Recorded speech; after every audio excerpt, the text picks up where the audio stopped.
The sweetest, most innocent girl in school braved the pouring rain to come to my door, just to spend one night with me, but I turned her away. The next day, she died a horrific death in the alley beside my house. From that moment on, I lived with endless regret. After I was accepted into the police academy, I hunted the killer like a man possessed, but the downpour had washed away every trace, and for 10 long years, I never found a single clue. Then, without warning, a bolt of lightning struck, and sent me back to the moment when fate could still take a different turn. Ethan, I heard your parents are away on business, and you're home all alone. Could you let me stay here for a few days? I can do the housework to make up for it. I stared at the person in front of me, and instinctively reached out to touch her. Lily reflexively tried to pull away, but because she was asking for my help, she forced herself to stand still. A bone-chilling cold seeped into my fingertips, along with the faint tremor running through her. Everything was telling me she was still alive. I had really come back. I'm sorry. Lily stumbled backward in alarm. Her foot slipped, and she fell. I quickly wrapped an arm around her waist, then, and pulled her into my arms, amid the roar of the pouring rain. The space between us fell silent. She went rigid in my embrace, not daring to move. I quickly let go, and stepped back to the edge of the light. You looked so cold. So without thinking, I tried to give you a little warmth. Sorry. It's okay, I moved aside to let her into the house. Looking at her bloodless face, I couldn't stop a flood of emotions from rising inside me. In my previous life, after the killer committed this crime in Starfall City, he vanished without leaving a single trace. This time, I not only had to save her, I also had to rely on my years of criminal investigation experience to catch the killer at the crime scene tonight. Lily stood uneasily in the entryway, nervously tugging at the hem of her shirt. When she saw me turn around to get her a pair of slippers, she became even more flustered. My socks are soaked. I'll get your slippers dirty. I can just go in barefoot. I'll mop the floor for you later. A man and a woman alone together on a stormy night, both of us completely drenched. Filey left her feeling extremely uneasy, dug her nails deep into her palms, forcing herself to calm down. While my back was turned, she quickly glanced around from the corner of her eye. Only when she saw the cup of hot tea and the messy cardboard boxes on the table did her tense back finally relax a little. This towel is for drying your hair. Use it first if you don't mind. Could I borrow a change of clothes too? My clothes are a little wet. Only then did I notice. She was clutching her soaked shirt tightly. Since you have to change anyway, why don't you take a hot shower? Otherwise, you'll catch a cold after getting chilled like this. The guest room doesn't have a bathtub. Use the bathroom in my bedroom. I went to prepare the hot water, and when she heard she had to bathe in my room, Lily lowered her head in embarrassment and answered in a voice barely louder than a mosquito. The sound of rushing water filled the bathroom. Lily watched my busy figure from behind, then finally gathered the courage to speak. Ethan. Just call me Ethan. Were you wondering why I didn't ask why you came here? Lily looked up in surprise, her curious eyes widening as she gave a small nod. A beautiful girl like you, knocking on my door in a downpour and asking for a place to stay, must have a reason you can't avoid. If you don't feel comfortable talking about it, it would be rude of me to keep pressing you. After hearing that, Lily's eyes immediately turned red. I finished checking the water temperature, then stood and slowly walked over to her, suddenly bracing one hand against the wall beside her ear and boxing her in. I'm not worried that you're plotting something, but aren't you afraid that by staying here, I might have bad intentions toward you? She leaned lightly against the wall and gently bit her lip, feeling warmth spread through her entire body. I trust you. Her beautiful eyes boldly met mine. That answer cut off every chance I had to keep testing her. Remembering that I still had something important to do tonight, I smiled and pulled my hand back. Go take a shower. Here are some clothes to change into. With your build, this sweatshirt can easily pass as a dress. Just wear it for now. Once your clothes are washed and put in the dryer, they'll be dry in no time. Thank you. Lily turned and walked into the bathroom. That thank you was partly because I had given her a place to stay, and partly because I had shown her understanding and kindness. Listening to the water running in the bathroom, I smiled, turned around, and left the bedroom to make ginger tea. A little while later, the bathroom door opened. Lily stepped out wearing an oversized sweatshirt. Her cheeks flushed pink from the steam, revealing the fair skin above her knees. I put some slippers out for you. Lily slipped her feet into the warm, freshly dried, fuzzy slippers. And much of the awkwardness in her heart faded. The moment she walked out of the bedroom, she caught the warm, sweet scent of honey ginger tea. I approached her with a large mug in my hand, my gaze slipping past the loose collar of her sweatshirt. My Adam's apple bobbed. "Come drink some ginger tea." Lily took the mug and sipped it slowly. "Do you want me to make you some noodles?" "Wouldn't that be too much trouble?" "It's no trouble at all. It'll only take a few minutes." "Sit down first. I'll add 2 eggs. I had just started to get up when a small hand tugged me back. "I know how to fry sunny-side-up eggs. I'll help too." We walked into the kitchen. My practiced knife skills left Lily stunned. On the cutting board, the tomatoes and ham were quickly sliced into perfectly even pieces. Lily stepped onto a small stool and stood on tiptoe to reach the carton of eggs on the top shelf. As she moved, the hem of the oversized sweatshirt immediately rode up. My eyes accidentally flicked over, and my face instantly burned red. Lily seemed to notice where I was looking, and hurriedly pulled the sweatshirt back down, only to lose her balance on the little stool. I quickly reached out from behind to steady her, but my palm accidentally landed somewhere it shouldn't have. Her body went limp, and she fell straight into my arms. The sandalwood scent in her hair and the citrus fragrance of her body wash suddenly mingled together. We both froze at the same time. Only when the boiling water overflowed from the pot did it finally break the intimate tension. I hurriedly pulled my hand back, stepped away, and shoved the slotted spoon into her hand. "You stir the noodles. I'll get the eggs." As I turned away, I caught sight of my burning red ears in the mirror. It turned out I hadn't been numb to women all these years. There just hadn't been anyone else who could make me feel my heart stir like this. Lily lowered her flushed face and stirred the noodles. A loud sizzling sound rang out from the hot oil, perfectly covering the thunderous pounding of our hearts. The aroma of tomato noodle soup quickly filled the kitchen. I carried the bowl of noodles to the table, deliberately avoiding her faintly trembling fingertips. "Careful, it's hot. Change the channel to whatever you want." The moment the TV screen lit up, Lily suddenly tightened her grip on her chopsticks. The screen was playing the study video I'd forgotten. Switch away from, and the footage was shockingly explicit. I coughed awkwardly, then quickly switched to the program selection screen and casually turned on Crayon Shin-chan. I had almost forgotten. Back then, it was precisely because I was afraid she'd discover I watched this stuff that I refused to let the prettiest girl in school into my house. Fortunately, after years of hard-earned experience, I had developed much thicker skin. Now I could keep a straight face and act like nothing had happened, and quickly changed the channel. Lily hurriedly changed the subject too. "I didn't expect you to be such a good cook." I took a tissue and gently wiped the tiny beads of sweat from the tip of her nose. "You're sweating now. That means the chill has left your body. Eat slowly. There's still more in the pot." She focused on eating her noodles, finishing every strand and every drop of broth, a satisfied look spreading across her face. "One bowl was enough to fill you up." The moment I finished speaking, a deafening crash of thunder suddenly exploded outside the window. I instinctively glanced at the wall clock. It was 9:57 p.m. Only about half an hour remained before the crime had occurred in my previous life. In this life, I would see the killer's true face no matter what. Time was running out. I planned to head straight to the area around the crime scene to investigate. I brought over a glass of water and a blanket, and draped the blanket over her. "Since you're full, stay in the living room and watch TV. Leave the dishes for me to wash when I get back. I'm going out to buy some late-night snacks. I'll be back soon." "You're still going out in this downpour." "It's fine. It's very close."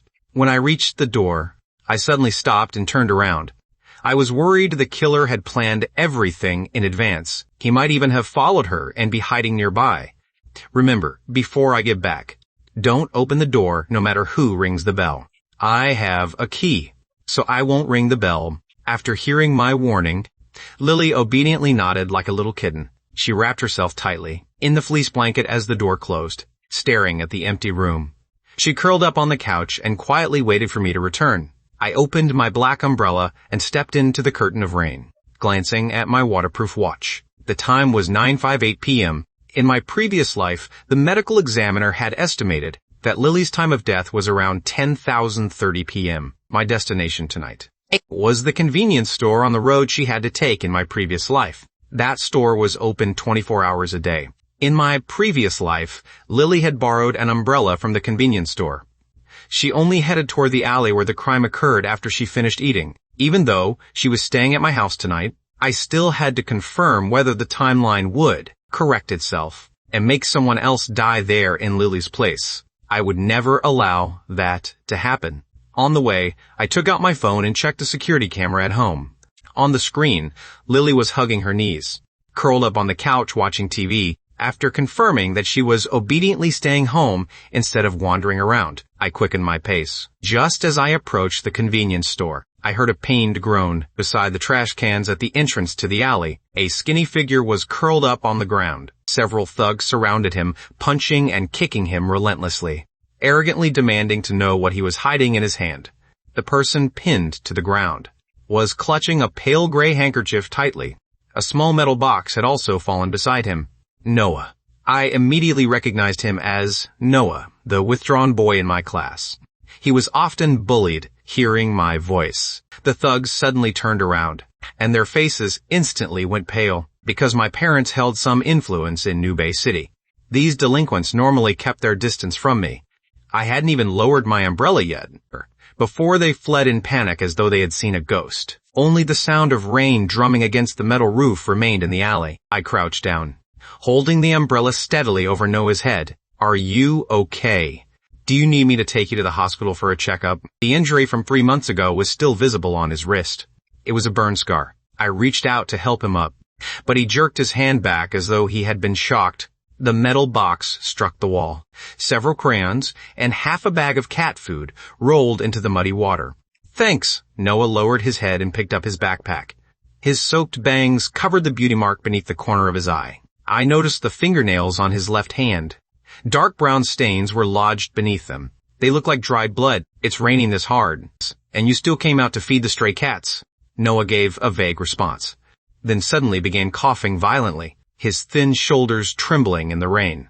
I took off my jacket and tossed it to him. "Put it on. Isn't your mom away on another business trip? If you get sick again, who's going to take care of your little brother?" At that moment, an image from the surveillance footage in my previous life suddenly flashed through my mind. In my previous life, Lily had apparently seen something outside the convenience store, which was why she walked toward the alley. Now that I had seen Noah here, I immediately understood. Back then, Lily must have seen Noah being bullied by those people. Countless details from my previous life raced through my mind. If Lily had left the convenience store in my previous life to stop this bullying, her drenched appearance might easily have caused the thugs' bullying to turn into harassment. I tried to remember Noah's expression in my previous life. His injuries had been far worse back then, but he hadn't shown much of a reaction to Lily's death. That proved he had most likely risked his life to hold the thugs back in my previous life, which was why they had failed to drag Lily away. If they weren't responsible, then the real killer was someone else. After thinking it through, I immediately focused on one crucial detail: the murder weapon. On a stormy night like this, anyone carrying a small knife outside would be the prime suspect. Realizing those 3 thugs might have knives on them, I immediately regretted letting them escape. As for the badly injured Noah, he had survived safely until graduation in my previous life, so I could only put him aside for now. "If you're okay, hurry home." I had just started to leave when I stopped and looked at Noah's broken umbrella, then shoved the black umbrella in my hand into his. "Your umbrella is broken. Use mine. I still have something to do, so I can't walk you home. Be careful and hurry back." Without waiting for Noah to refuse, I charged straight into the pouring rain and quickly disappeared from sight because the rain was so heavy. The 3 thugs hadn't managed to run very far. They were hiding beneath an awning to escape the rain. They cursed while discussing whether they should throw a sack over my head and beat me up, but they feared my family's influence and didn't dare act recklessly. While they were still hesitating, I rushed forward at incredible speed and appeared directly in front of them. The 3 thugs jumped in fright, thinking I had come to demand money from them. They repeatedly waved their hands and backed away. "Hey guys, let me borrow something for a moment." The 3 exchanged glances, their eyes filled with caution. "I'm not borrowing money, just something else." All 3 stared at me in confusion. I looked directly at them and gave them a harmless smile. "A knife. The three thugs froze. You three claim to be street toughs. Don't tell me you go out without even carrying a knife. The provocation worked exactly as expected. The blue-haired thug pulled one from his pocket indignantly, a butterfly knife, then flaunted it by twirling it in front of me. I only needed one glance, nay, to determine that it was definitely not the smooth-edged paring knife mentioned in the medical examiner's report. This one was far too flashy. I'll pay 100 yuan for one shaped like a paring knife. There's a generous reward. The other two immediately competed to pull out their knives. A Swiss-style utility knife and a tactical folding knife that gleamed coldly. Neither was the murder weapon I was looking for. They're both good knives. Unfortunately, I only brought 100 yuan. Forget it. I ignored the thugs' suspicious stares and their angry curses after realizing I had toyed with them, then turned around and ran back into the freezing rain. None of the three thugs had the murder weapon I needed. That lead had been completely cut off. A fierce sense of urgency burned in my chest. In truth, the simplest way to solve the case would have been to reject Lily just as I had in my previous life, and secretly follow her afterward. That way, I could catch the real killer, red-handed at the crime scene. But after being given another chance at life, the instant I saw her alive and unharmed, I could no longer suppress the emotions surging in my heart. I would rather search for a needle in a haystack than ever use her life to take even the slightest gamble. I returned to the convenience store and bought another umbrella. The kind employee handed me a clean towel so I could dry the rainwater from my hair. I thanked him and wiped myself dry, then placed my phone inside a waterproof pouch. Next, I imitated everything Lily had done in my previous life, from the way she left the store to the speed of her footsteps. I opened the umbrella again and stepped into the violent storm. The moment I entered the rain, a powerful gust nearly snapped the umbrella's frame. I stepped across the muddy road littered with shattered glass, and finally reached the beginning of the camera's blind spot. This was the exact location repeatedly mentioned in the forensic trace report from the case in my previous life. My waterproof watch glowed faintly, displaying 10:17 p.m. A violent gust suddenly swept through. Flipping the umbrella inside out, I decisively threw it away, letting the icy rain pour directly over my head and face. The phone inside my waterproof pouch vibrated. I leaned against the damp brick wall and opened the security camera feed from home. Beneath the warm yellow light, Lily was curled up in the corner of the couch, her feet rubbing against each other uneasily, her gaze repeatedly drifting toward the front door. Her expression held both anticipation and a hint of worry. Just wait a little longer. Don't worry. The time had reached 10:29 p.m. The sound of metal striking something suddenly came from the end of the alley. I immediately became alert and followed the sound, but unexpectedly saw someone I knew. Ryan, the infamous laughingstock of Starfall No. 2 High School. He was sitting beneath the rain awning of a makeshift house, peeling an apple with a paring knife. Isn't that Ethan? Why are you running around without an umbrella? In the middle of a storm this late at night, I came out to handle something. The wind destroyed my umbrella. What are you doing here in the middle of the night? Ryan used the tip of his knife to lift a shriveled apple from a plastic bag. I knew his reputation as the school's top delinquent was only a protective disguise. His family was desperately poor, and his mother suffered from severe kidney failure. I brought some fruit for my mom, but she chased me away again. The edges of his rain boots were stained with the non-slip coating commonly used in hospital corridors. The knife also carried the distinct smell of disinfectant from an intensive care unit, but my eyes were fixed firmly on the paring knife in his hand. Every feature of that knife perfectly matched the description of the weapon used to murder Lily. Not a single detail was different. Why are you still standing in the rain? Hurry over here. My house is right nearby. I'll lend you an umbrella. The moment I stepped beneath the awning, Ryan's phone suddenly began ringing urgently. A nurse's anxious voice came through the other end, saying that his mother's blood oxygen level had suddenly plummeted. Ryan's expression changed instantly. The paring knife fell into the puddle with a splash. He didn't even have time to say goodbye before turning around like a madman and racing straight into the pouring rain. I bent down and picked the knife out of the muddy water. An icy sensation spread across my palm.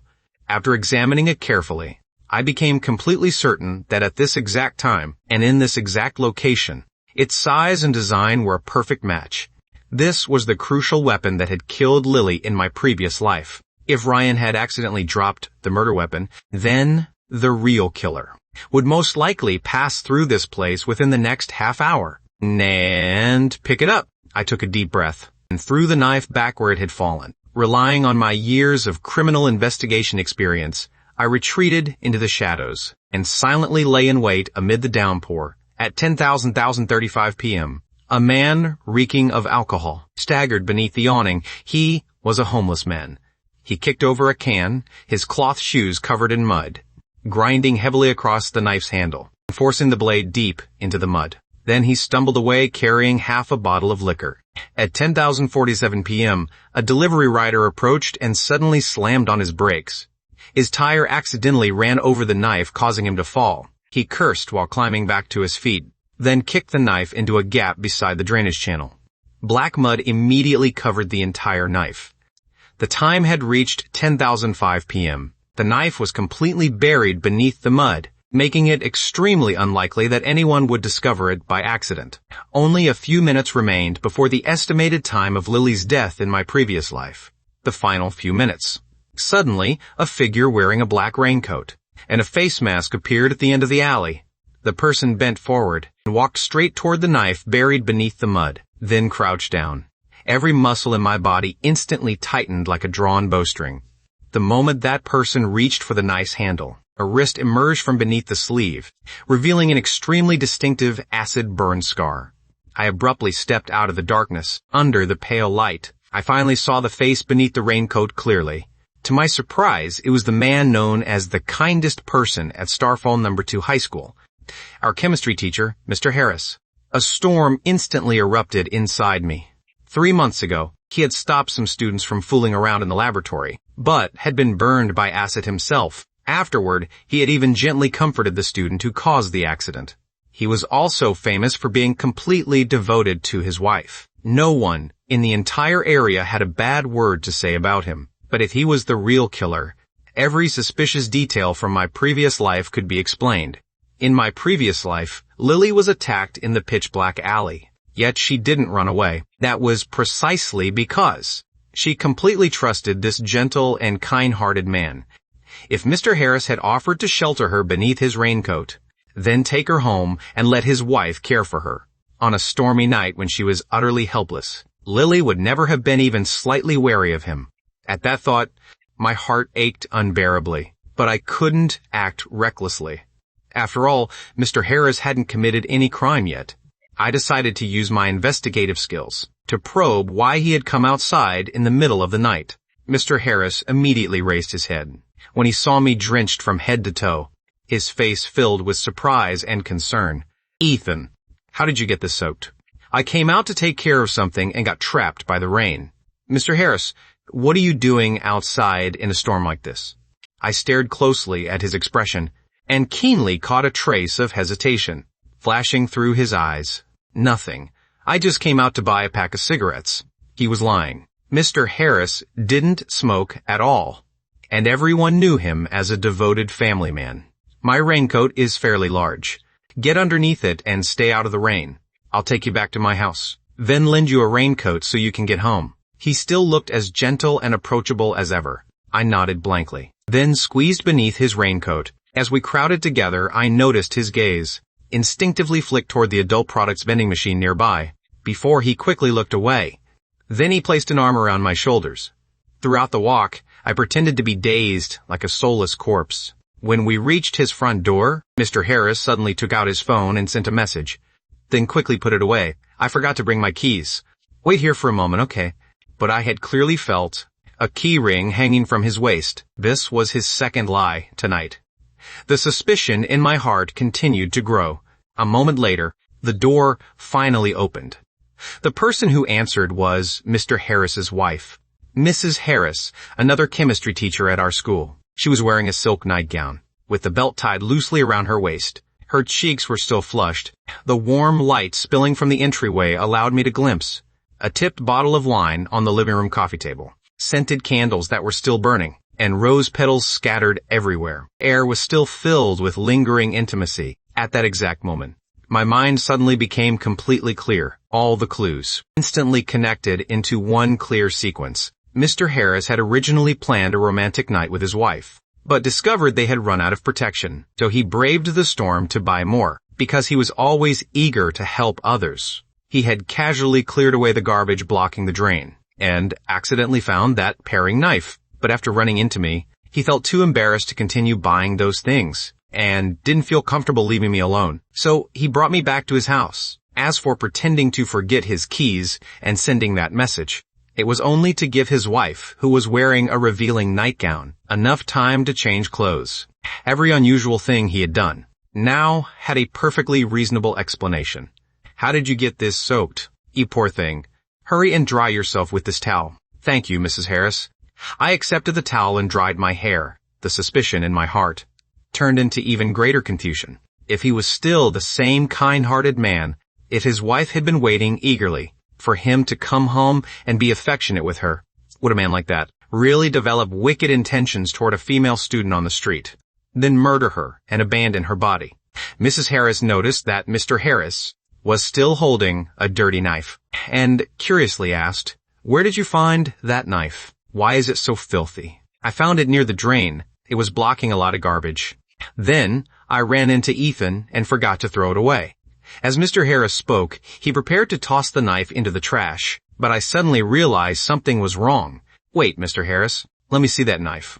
Mr. Harris turned it around in confusion, pointing the blade inward and the handle toward me before handing it over. That unconscious gesture to keep others from getting hurt once again proved how deeply kindness was ingrained in him.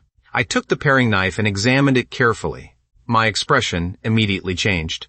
The light had been too dim earlier for me to see clearly. There were tiny rolled edges along the blade. Ryan had clearly used it to cut something hard before. The medical examiner's report had never mentioned any rolled edges on the murder weapon. The wounds it created would also have looked noticeably different. Like that meant this knife had never been the real murder weapon. I had completely identified the wrong target. I abruptly turned my wrist and checked my watch. It was already 11:30 p.m. Perhaps the real killer had only just appeared. My heart immediately burned with urgency. I hurriedly handed the towel back to Mrs. Harris. "I'm sorry, Mr. Harris. It's already so late I need to hurry home. I'll borrow your raincoat for now." I placed the knife's handle back into Mr. Harris's hand, put on the raincoat, and charged into the pouring rain. I raced madly back to the crime scene and searched the surrounding area several times. A few pedestrians occasionally hurried past, but none looked like a killer who would stop in the middle of the street to commit a crime. By 11:30 p.m., the street was completely deserted. I took out my phone and checked the security camera. Lily was curled up on the couch, so sleepy that her head kept bobbing. Yet she continued fighting her exhaustion and occasionally glanced toward the door, waiting for me to return. I clenched my fists and decisively removed the raincoat, then continued pacing around the dark crime scene. Even after midnight had passed, I still hadn't seen a single suspicious figure. My heart was once again consumed by a deep sense of helplessness and cold despair. Had I truly missed the killer? Even after midnight had passed, I still hadn't seen a single suspicious figure. My heart was once again consumed by a deep sense of helplessness and cold despair. Had I truly missed the killer? If I couldn't find the murderer, how could I ever clear Lily's name and avenge her suffering from my previous life? I raised my head and let the rain pour directly onto my face, my gaze becoming even more determined. Suddenly, my phone vibrated. I immediately opened the security camera feed. Although Lily was already half asleep, she was still enduring her fear of being alone, pacing anxiously in front of the door. "Hey, hey, hey!" The sudden sound startled her. She hurriedly followed the voice and looked toward the camera. "Lily, something delayed me. I'll be back soon. Go to sleep first if you're tired. As long as you're okay, I'm still not sleepy. I'll wait for you to come back." She forced a gentle smile for the camera, after I promised that I would return immediately. She dragged her exhausted body back beneath the fleece blanket, her expression finally relaxing considerably. Looking at the empty street, I stood in the downpour and let the freezing water stream over my entire body. This was a habit I had developed over many years. Cold water could quickly clear my mind. I began frantically reviewing everything that had happened tonight. The convenience store employee, Noah, and the three thugs. I forced myself to place everyone on the suspect list. When the thugs robbed Noah, they had searched his backpack completely. They hadn't found so much as a single coin on him, much less a murder weapon. The three thugs could also be eliminated. Although they had a motive, the knives they carried didn't match at all. The homeless man and the delivery rider could be eliminated too. The knife they touched wasn't a real murder weapon either. After eliminating everyone who couldn't possibly be the killer, my memories rewound and locked onto the one person originally considered absolutely impossible, Ryan. Ryan had rushed to the hospital because his mother was in critical condition and dropped his knife at the scene. But what if his mother's condition quickly stabilized? Half an hour would have been enough for him to travel between the hospital and this place. What if, on his way back, he discovered that his knife was missing, then bought another one from a nearby store, another paring knife? The case file did record that between 10th and 11th that night, someone had braved the storm to buy a paring knife, and the time Ryan returned just happened to perfectly avoid the period when Mr. Harris and I were walking to his house. After connecting everything, Ryan's level of suspicion instantly skyrocketed. It would be simple to test this theory. I only needed to go to Ryan's house and knock on the door. If he had already returned home and had really bought another new knife, then my suspicions about him would be completely confirmed. Following my memories, I made my way to his house. My heart suddenly sank. The lights inside were still on. I took a deep breath and knocked on the door. The door opened. Ryan stood there shirtless, with a towel draped over his head. "Ethan, what the hell? Why are you still not home this late? Whose raincoat is that?" I stepped inside. My gaze immediately locked onto the brand new paring knife on the table. The mysterious person recorded in the case file buying a knife in the middle of the storm really was him. "Mr. Harris lent me the raincoat. Did you just get back?" "Yeah, something happened with my mom earlier. I was in such a rush that I forgot to lend you an umbrella." "What are you doing out instead of going home this late at night?" "Nothing. I enjoy walking in the rain. You left in such a hurry earlier that your knife fell onto the ground. Why did you buy a new one?" "Damn, no wonder I couldn't find it, no matter how many times I searched my pockets." "Where did it fall?" "Mr. Harris found it and threw it in the trash." "Then forget it. That knife had been used to cut wood anyway. The edge was already slightly rolled. I happened to pass a store earlier, so I bought a new one." He laughed casually, but my heart sank into darkness. The time he returned perfectly matched the time of the crime, and he really had bought the same type of knife as the murder weapon. I couldn't eliminate him as a suspect. I carefully considered my wording and decided to probe Ryan directly. "We're friends, aren't we? Why would we only be friends? We're brothers. Did something happen to you? Just tell me directly." Looking at his loyal and sincere expression, I stared straight into his eyes. "I don't want to see you sent to prison one day because you committed a crime. You need to think about the consequences before doing anything. Your mom can't afford to lose the person who takes care of her. Don't do anything illegal." Ryan immediately froze. He completely misunderstood what I meant. He thought I had found out that he planned to sell counterfeit cigarettes at school. Not only was he not angry, he was deeply moved that I had braved the rain to talk him out of it. "Don't worry, other people might not know what kind of person I am." "But how could you not know?" "I won't do it." Seeing that I had achieved my goal, I gave a quiet response, then stood up and said goodbye. I had no idea that my accidental warning had struck exactly where it needed to, and made him completely abandon his plan to sell counterfeit cigarettes. When I turned and stepped back into the rain, he stood behind me and thumped his chest with determination, silently swearing that he would consider me his brother for life. I said goodbye to Ryan with complicated feelings, then took Mr. Harris's raincoat and quietly returned to his front door. I placed the raincoat outside. Faint sounds that would make anyone blush, and their heart rates drifted from inside the house. So I didn't call out and disturb them. I simply walked home through the pouring rain. But my mood gradually became lighter. If Ryan really was the killer, then the person he was now was at least still at a stage where he could be guided onto the right path and persuaded to abandon his wicked thoughts. I had encountered many people tonight. For now, no one was more suspicious than him. It was already past midnight when I returned home.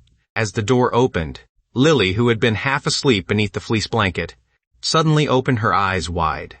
The moment she saw me return, a joyful smile appeared on her face. She hurried toward me, but as soon as she got close, she realized I was completely soaked. You only went out to buy some late-night snacks. How did you end up drenched like this?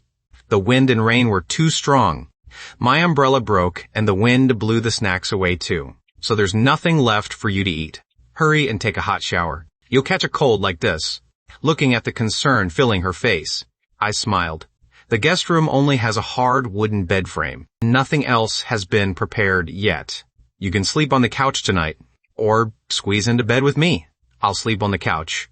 I was joking. You can sleep in my bed. I'll take the couch. Wait until I finish showering. I don't want to soak the floor you just cleaned. I stood right there in the living room and took off my drenched clothes. Hearing the fabric rustle, Lily instinctively looked up. The firm lines of my muscles made her heart pound like a drum. She felt her face burning hot, as though cotton had blocked her throat and left her unable to speak. I'm going to take a shower. I'll call you into the bedroom when I'm done. I didn't notice anything unusual about her and carried my wet clothes into the bathroom. Lily nodded mechanically. Only when the sound of rushing water came from the bathroom.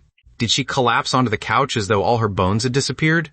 Pressing the backs of her hands tightly against her burning cheeks. After an unknown amount of time, I walked out with a towel wrapped around my waist. I had planned to call her into the bedroom, but found her curled up on the couch like a kitten, hugging the fleece blanket tightly. Fast asleep. Her soft breathing sounding completely peaceful. I slowly walked over, crouched down, and quietly studied her sleeping face. Watching her breathe steadily, I still felt as though everything was an unreal dream. When I reached out to brush the strands of hair from her face, a drop of water that hadn't dried on my arm happened to fall onto her slightly parted lips. She instinctively licked it away, startling me so badly that I quickly curled my fingers back. A loud crash of thunder sounded outside the window. Lily suddenly rolled over and kicked half the blanket off. I instinctively reached out to catch it, but accidentally touched her warm ankle. I could clearly sense her previously steady breathing become uneven. Her eyelashes trembled violently, and her body temperature gradually rose. She was awake, but refused to open her eyes. I didn't expose her. Instead, I lifted both her and the blanket into my arms and carried her steadily toward the bedroom. The girl in my arms became even more nervous. I gently placed her on the bed, pulled away the fleece blanket, and covered her with my comforter, then bent down close to her ear. My warm breath made her instinctively drink her neck. I smiled, turned around, and walked out. When the bedroom door closed, Lily opened her eyes in the darkness. During the short trip from the living room to the bedroom, her mind had gone completely blank. She had been nervous beyond belief, but she never expected that all that awaited her was a gentle good night. She gripped the edge of the comforter with her small hands and pulled it over her nose. The faint scent of body wash still lingered on it. For the first time in her life, she didn't curl herself into a ball. Instead, she comfortably wrapped herself in the comforter and fell asleep. The next morning, the storm that had lasted throughout the night finally weakened. Lily had slept well and woke up very early. She changed back into the clothes that had been dried the night before. To fulfill her promise of doing housework in exchange for staying here, she voluntarily helped me clean and organize the bedroom. But when she tiptoed out of the room, she suddenly froze. I had truly been exhausted last night. With only a towel wrapped around my lower body, I had covered myself with the fleece blanket and slept like the dead on the couch. My back was facing her, but the towel that should have been wrapped around me had somehow fallen completely onto the floor. Lily's face instantly turned bright red.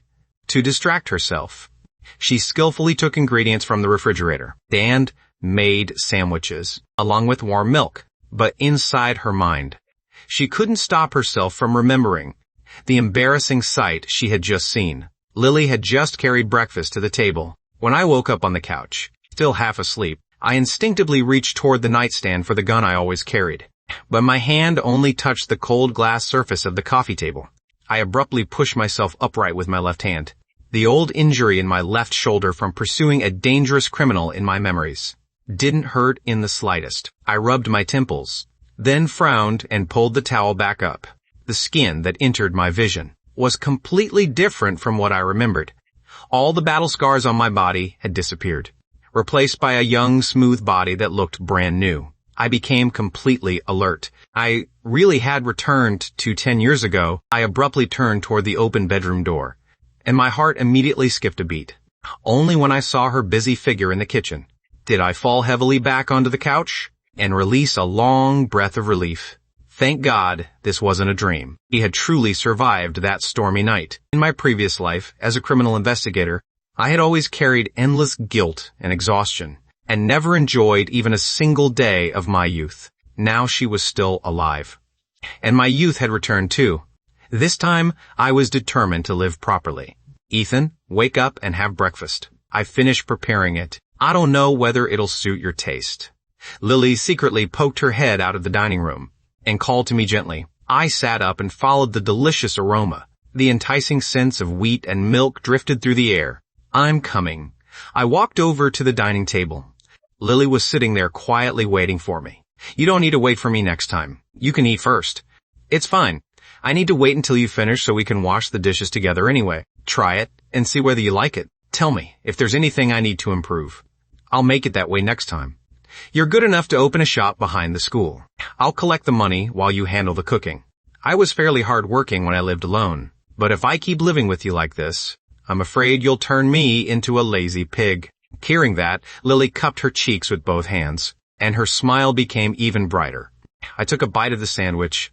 The warm fried egg and melted cheese slid across my tongue, and tasted unexpectedly delicious. I pulled out a tissue and casually wiped the spot of grease from the tip of her nose. Lily's ears immediately turned red. She lowered her head shyly and stirred the milk in her cup. After breakfast, I was about to clear the dishes, when my hand happened to touch hers as she reached out. Her hand was soft but slightly cold. Lily insisted on doing all the housework and moved extremely efficiently, cleaning the kitchen until it was spotless. The moment she stepped out of the kitchen, she looked around, preparing to continue working. I took hold of her small hand and made her sit still on the couch. You don't seem to be feeling well. You're not allowed to do any work for the next 2 days. I'm the owner of this house, so you have to obey me and get plenty of rest. Otherwise, I'll throw you out. My words startled Lily. She obediently nodded. Come shopping with me later. I'll take you to buy some new clothes. I can go home and get a change of clothes. The moment she mentioned going home, her expression clearly became resistant and unnatural. There's no need to buy anything new. If you don't have money, put it on my tab, including principal and interest. You'll have to work here as my housekeeper for 10 years. And if you still haven't paid it all back, I won't let you leave. Lily naturally understood that my words were meant to convince her to stay. Warmth surged through her heart. At last, she smiled calmly and softly agreed. Where do you usually buy your clothes? At the second-hand clothing store on the corner behind the school. 50 yuan is enough to buy a complete outfit. But I disinfect them very carefully. I always boil them 3 times and leave them in the sun for a long time. A trace of uneasiness showed in her quiet voice, as though she feared I would look down on her because of it. I suddenly remembered a place. The clothes there are beautiful. When I abruptly took her hand and pulled her along, Lily stumbled half a step and lightly bumped her forehead against my shoulder. She didn't pull away, allowing me to hold her hand, until we stopped before a display window on the corner. The tailor shop's wooden door was slightly ajar. The chimes blended with the lazy singing from the record player, intertwining with one another. Lily looked at the items displayed in the window. All of them were made from expensive fabrics. She tugged at my sleeve in confusion. This place looks expensive. The owner is an old classmate of my mom's. She specializes in selling clothes to students. It's not expensive. Don't worry and come inside. I pushed open the door and entered. The faint scent of freshly pressed cotton filled the store. Mrs. Brooks looked up from behind the counter.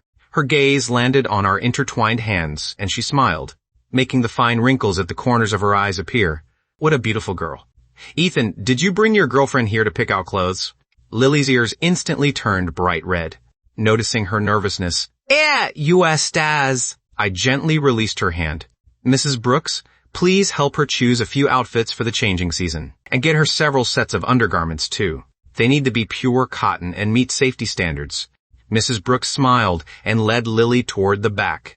The fitting room curtain only covered her from the neck down. Lily constantly felt as though she was still exposed to my gaze. She was so embarrassed that she kept hiding farther behind the clothing racks.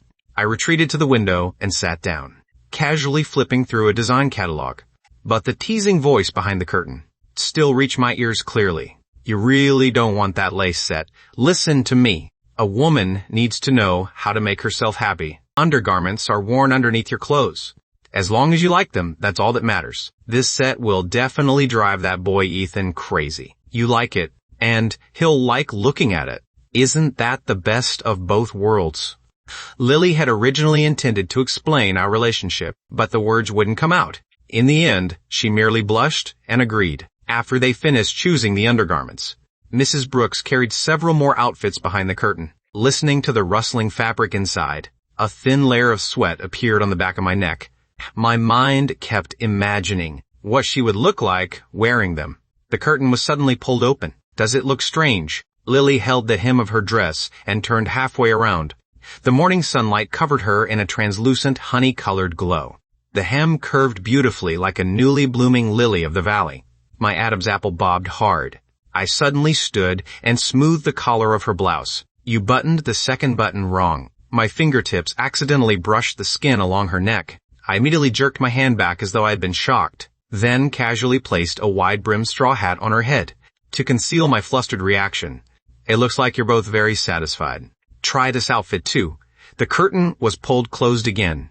The thin linen fabric was slightly translucent, outlining the young girl's curves beneath the morning sunlight. For a moment, I couldn't tear my eyes away. Mrs. Brooks had an exceptionally keen eye for fashion. Every outfit she chose fit Lily perfectly. Seeing her become increasingly enthusiastic, I hurriedly stopped her. That's enough. That's enough. Mrs. Brooks, please don't choose anymore. My card is about to reach its limit. What are you afraid of? Just ask your mom to reimburse you later. She'd probably be overjoyed to spend money on her future daughter-in-law. I thought you two had already gone all the way. I smiled bitterly and repeatedly begged her to spare me. Mrs. Brooks continued teasing us while giving me a special price of only 1/10 the original cost. At checkout, she even wrapped the undergarments separately, then leaned close to my ear and whispered, "Your little girlfriend has quite the figure. I checked it for you." I choked, coughed, and handed over my bank card with burning ears. From the corner of my eye, I noticed Lily standing on tiptoe, admiring the lace nightgown beside the window. Beneath the morning sunlight, she looked vibrant and beautiful as I stared at her in a daze. The gruesome image of her body in the pouring rain from my previous life flashed through my mind once again. I abruptly clenched my fists and silently swore to myself, as long as I remained alive in this life, I would protect the beauty standing before me. We had finished buying clothes and only needed bedding now. I carried the shopping bags ahead, while Lily walked slightly slower, secretly observing me from the corner of her eye. The mint green lace trim inside the shopping bag fluttered gently in the breeze. The home goods store is on the 4th floor. Just choose whatever you like when we get there. You'll be the one using it in the end anyway. At that moment, we looked exactly like a young couple shopping together, with a mixture of nervousness and sweetness. She entered the bedding store. The warm yellow lighting made everything look incredibly soft. I pushed the shopping cart beside her, watching her bend down to make her selections. I suddenly had the illusion that we were newlyweds furnishing our home. Isn't this too expensive? How is it expensive? Try it if you like it. I took a silk comforter and placed it in her arms. She smiled without saying anything, while I crouched before the shelves to compare the materials inside. She quietly took the silk comforter, which cost more than 1,000 yuan, and put it back. Then picked up a cheap, light blue, pre-washed cotton comforter. This one feels comfortable. How is this comfortable? The material is terrible. I immediately realized the price had frightened her off. I stood and lightly tapped her forehead. Good bedding can improve the quality of your sleep. Besides, you won't be staying in the guest room forever. After we wash it, we can still keep it for guests. There's nothing wrong with buying a more expensive one. The double meaning behind the words "we" and "not staying in the guest room forever" made her hear a different implication. She stared blankly for a moment. Come here and test how supportive this mattress is. Before she could react, I pulled her down onto the soft silk comforter and casually tucked a memory foam pillow beneath her head. My hand pressed through her clothes, gently supporting the curve of her waist. Lying among the soft bedding, Lily's cheeks turned slightly red. She felt as though the air surrounding her was filled with sweetness, like honey. After we finished buying everything, she looked at the new bedding sets in the cart, then quietly thanked me. "Thank you, Ethan." I suddenly stopped walking. She failed to react in time and bumped into my back. "You don't need to say thank you anymore. Actions are more convincing than words. Before you finish repaying me, you aren't allowed to let anything happen to you." Although she looked slightly stunned, she still nodded obediently. "Come on, let's go home." After paying, I left our address and asked the store to deliver everything, then carried the clothes and took her home. As we passed a small restaurant on the corner, the fragrance of fermented rice cakes with sweet osmanthus slowly drifted over. I bought a serving of steaming rice cake, blew on it to cool it, and held it to her mouth. She took a bite, leaving sweet osmanthus syrup at the corner of her lips. I casually wiped it away with my thumb. "Is it good?" "It's very sweet and fragrant. Next time, I'll take you to the food street. They have even more delicious things there." Hearing my promise, she stared dreamily at my back. I had no idea that she had always remembered the promise we made in the park when we were children. By the time we bought all the necessary toiletries and returned home, the bedding had already been delivered. I knelt on the guest room floor to put the comforter inside its cover. Lily stood beside me holding the new pillow. "Let me do it. I can handle it myself. I'm afraid you'll accidentally sew yourself inside the comforter." I shook out the newly purchased bedsheet, then turned and draped it over her head like a veil. "From now on, this entire bed and this entire room belong to you until you get tired of living here." Those simple words immediately struck the deepest part of her heart. She abruptly turned her back to me. I keenly noticed a faint hint of sorrow in the air. Her shoulders were trembling unnaturally. She was crying. Perhaps this was the first time she had ever felt what it was like to have a home. To ease the atmosphere, I deliberately joked, "Don't get emotional so quickly. I'm still going to charge you rent as usual. You can stay, but you need to think carefully about how you'll repay your debt." After hearing that, Lily wiped the corners of her eyes and turned around. Her eyes were slightly red, but an incredibly radiant smile appeared on her face, bright as sunlight. I had just finished helping Lily arrange everything, and lay down on the couch to rest for a while, when the doorbell suddenly rang. Lily instinctively stepped backward in fear. After experiencing the tragedy in my previous life, my nerves had become stretched to their limit. I didn't dare let my guard down in the slightest, afraid the person outside might be the killer hiding in the shadows. I abruptly sprang up, pulled her behind me, and shielded her tightly. "What are you doing?" Although my excessive protectiveness surprised Lily slightly, a hint of sweetness still rose in her eyes. As though facing a powerful enemy, I leaned toward the peephole, but discovered that the person standing outside was Ryan, the man I currently considered the prime suspect. On this exact day in my previous life, Ryan never came to my house. The timeline had changed. This unexpected visit instantly pushed my vigilance to the limit. I forced down my wildly pounding heart and opened the door. "Ryan, what are you doing here? Can't I come see you unless I need something? The wind and rain were brutal last night, and you got completely soaked. I was worried you might catch a cold, so I specifically asked my mom to teach me how to make a warming soup, and brought it over for you." Looking at the thermos in his hand, I finally understood. It turned out that my going out in the rain to talk him out of his plan had deeply moved him last night, creating this butterfly effect. Looking at the young man before me who was overflowing with brotherly loyalty, for a moment I didn't know how to react. I really feel like my head is about to burst. Then hurry and drink 2 bowls while it's hot. Ryan was just about to step inside, when he suddenly saw Lily standing behind me under my protection. He froze for a moment. Then his gaze immediately darted back and forth between us. "Lily, you know her. Got it? Hello, sister-in-law. Looks like I came at a bad time today. This brown sugar ginger and red date soup has to be drunk while it's hot. It's very nourishing for you too, sister-in-law. I still need to go to the hospital and take care of my mom, so I won't stay here and be a third wheel." Ryan turned and ran off as fast as he could. Looking at his straightforward and energetic back, my thoughts became tangled. I truly found it hard to believe that someone who valued loyalty this much could be that ruthless murderer. I even desperately hoped that I could quickly find another real suspect and clear away my suspicions of him. Lily looked in the direction Ryan had left. Everyone says he's a terrible school bully, but why doesn't he seem like one at all? You can't judge someone by appearances. He has his own story too. Many things aren't as simple as they look. I opened the thermos, and the rich scent of ginger and red dates immediately filled my nose. I poured out 2 bowls and handed one to her. Drink it while it's hot. You got drenched pretty badly last night too. And you haven't looked well lately. Drink a little more to build yourself back up. The spicy sweet soup slid down her throat, and warmth immediately spread through her limbs. Before this, I had only ever heard people speak badly about him. I never expected him to be such a decent person. He was only forced into it by life. He was never meant to become like this. Hearing the words forced by life, Lily's expression suddenly darkened.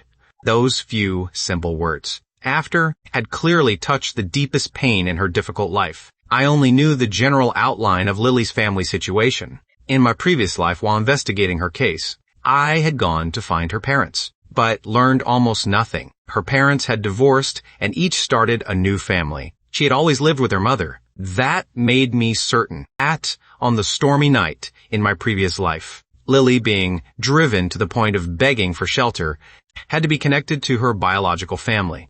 In my previous life, a neighbor told me that Lily had rushed out of the house into the rain that night because she had gotten into a conflict with her stepfather and seemed to have stabbed him. But when I questioned them, they denied it completely.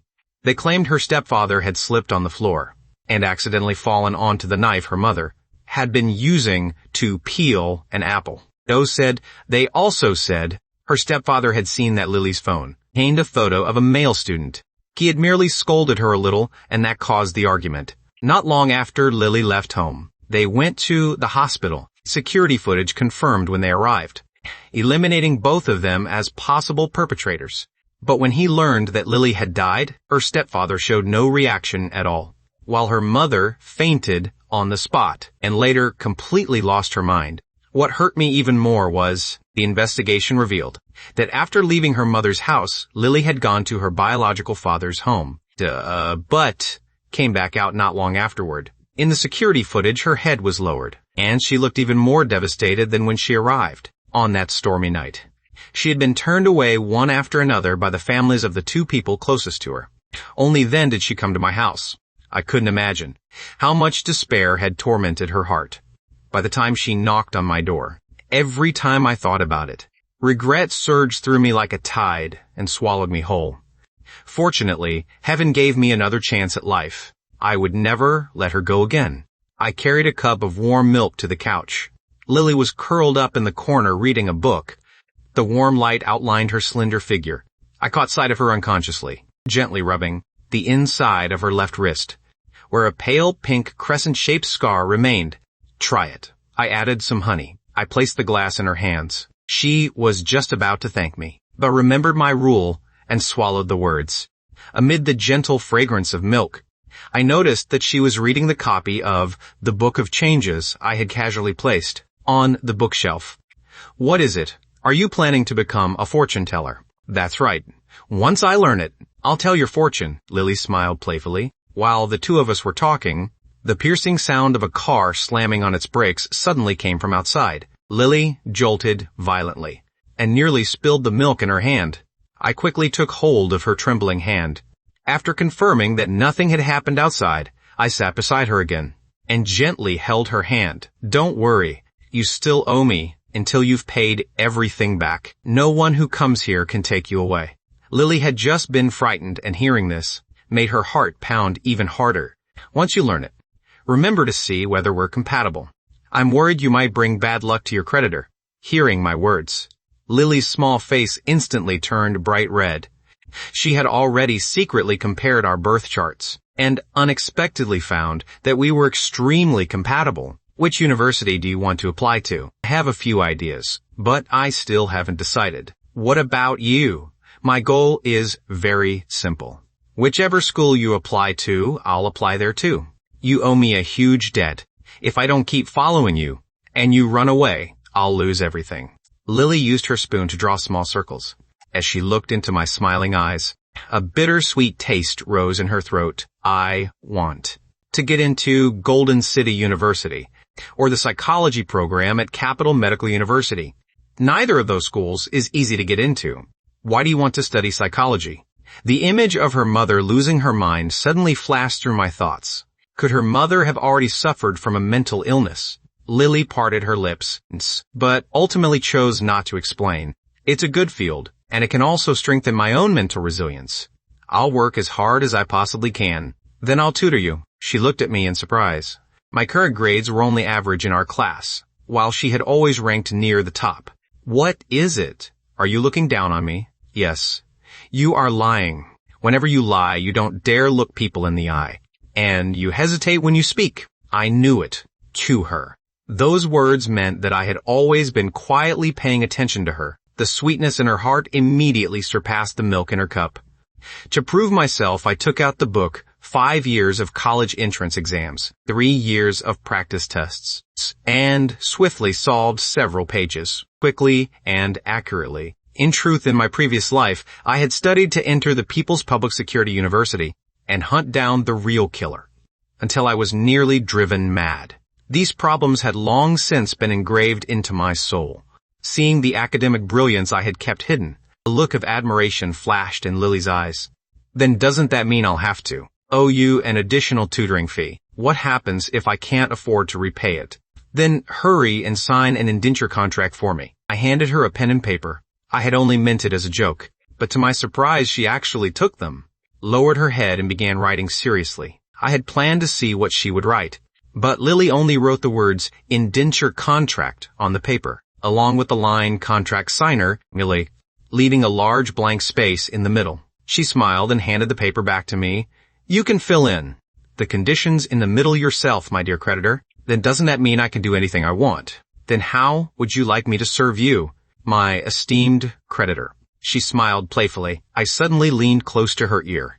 My warm breath brushed behind it, making her feel ticklish. I don't need you to serve me, but I do have one command. Tonight, hearing this, Lily nervously swallowed. You must be in bed by midnight, and you aren't allowed to wake up before 7 tomorrow morning. I'll make breakfast tomorrow. She stared at me in surprise. Then, warmth surged through her heart. Doubtas, and she smiled brightly. As you command, my esteemed creditor. After night fell under my strict orders, Lily obediently went to bed. I poured her a glass of warm milk. It's fine if you lock the door. I stepped back outside, but after staring at the doorknob, she ultimately left it unlocked. After returning to my bedroom, I let out a long breath of relief. In my previous life, to numb my guilt, I had obsessively solved cases, and even refused the easy position my mentor arranged for me, because I feared that any free time would make me think of her. Now I had returned to 10 years ago. He had been saved, and I had finally been freed as well. After comforting myself for a while, I fell into a deep sleep. In my dream, I returned to a corner of the park from my childhood. A little girl as beautiful as a porcelain doll was sobbing. You're already this big. Why are you still such a crybaby? I'm not a crybaby. Did they bully you? I'll make them apologize to you. The little girl hurriedly pulled him back and said it had nothing to do with anyone else. A young Ethan took out the clean handkerchief his mom had prepared and gently wiped the little girl's tears away. Why are you staring at me like that? The innocent boy looked at his reflection in a puddle, making the little girl laugh through her tears. My name is Ethan. I come here to play all the time. Whenever something upsets you, you can come find me. Hearing his mom call for him, the boy gradually ran off into the distance. The alarm clock suddenly rang loudly. I immediately opened my eyes, muttering to myself, why did I suddenly dream about my childhood? At the same time, Lily was also dreaming about that park. One of my parents is about to leave me. Stop crying. I thought it was something serious. Both of my parents left me, and I didn't even cry. A young Lily stared at the boy in surprise. She hadn't expected him to be so strong. She hugged him tightly and began comforting him instead. What will you do after your parents leave? I'll live with my grandparents. I heard the adults say they'll come back after they finish their work. I heard my parents will start new families after they leave. Then they won't want me anymore. I'm scared. The boy wiped her tears away again and took her hand. Then come live at my house. My house is pretty big. I heard my parents say they want a daughter. We can become a family. Those innocent and completely straightforward words made the young Lily burst into tears. It turned out there was still a place in the world willing to accept her. But after that day, she never returned. She left behind a note filled with words of gratitude, placing it beneath a heavy object at the place where they usually met. At the end of the dream, Lily watched the boy walk away. Tears had unknowingly filled the corners of her eyes.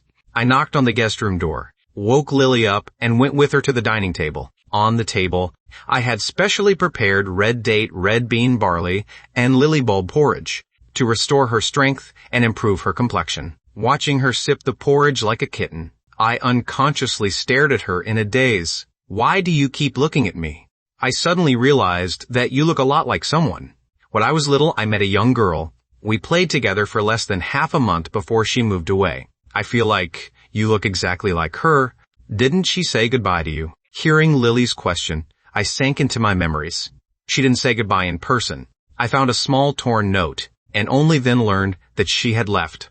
The rain had ruined the note, leaving only half of it intact. I looked at Lily and felt more strongly than ever that she resembled the girl from back then. I asked whether she had ever met a boy in a park when she was little, but she only smiled playfully and told me to guess. At that moment, Lily looked visibly delighted. She finally understood why I hadn't reacted when I first heard her name. It was because the part of the note containing her name had been torn away. Learning that I had actually remembered her all this time, she became unusually mischievous and refused to give me a direct answer.